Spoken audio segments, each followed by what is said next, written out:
Hello. সাথী phone করেছিলে? হ্যাঁ, তুমি ছিলে না, মার্জুকও ছিল না। তো তো মানে? না, আমি মার্জু কেউ ছিলাম না।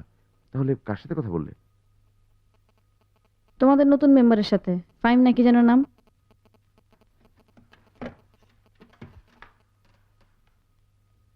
কতক্ষণ কথা বলেছিলে? কেন? আরে ফাউল একটা ছেলে, ওর সাথে তোমার এতক্ষণ কথা বলাটা ঠিক হয়নি। ফাউল মানে? আরে তুই একটা ফ্ল্যাটে নতুন এসেছিস, আগে সবার সাথে অ্যাডজাস্ট কর মেশ। তা নয়তো প্রথম দিনই একজনের বন্ধুর সাথে এতক্ষণ ধরে গ্যাগা করে কথা বলছিস, তো ফাউল না তো কি?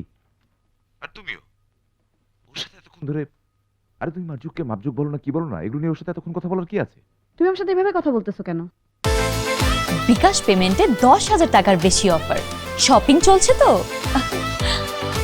ঠিকই বলছি। না, তুমি তো আমার সাথে এভাবে কথা বলতে পারো না, কারণ তোমার সাথে আমার এমন কোনো রিলেশন নাই যে আমি কার সাথে কথা বলবো কার সাথে কথা বলবো না এটা তুমি ডিক্টেট করতে পারো। নো। আরে আমি কি সেটা বললাম নাকি? আমি শুধু তোমাকে ওই লালটুটা সম্পর্কে একটু সাবধান করে দিয়েছি। আমি তোমার বন্ধু হিসেবে এটা পারি না।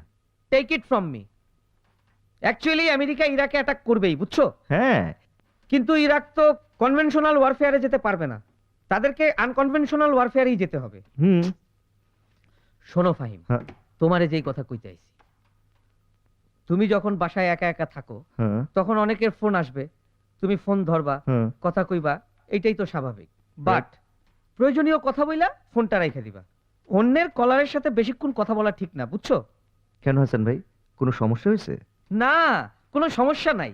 এইটাই ফ্ল্যাটের একটা জেনারেল ল। জেনেভা কনভেনশন মতে দ্বিপাক্ষিক বিষয়ে তৃতীয় কোনো শক্তির হস্তক্ষেপ কাম্য নয়, ফ্ল্যাটের শান্তির জন্য। কারো আভ্যন্তরীণ বিষয়ে অন্যের হস্তক্ষেপ অ্যালাউড না, বুঝলা না? এই আর কি। হ্যাঁ, বোঝার চেষ্টা করছি।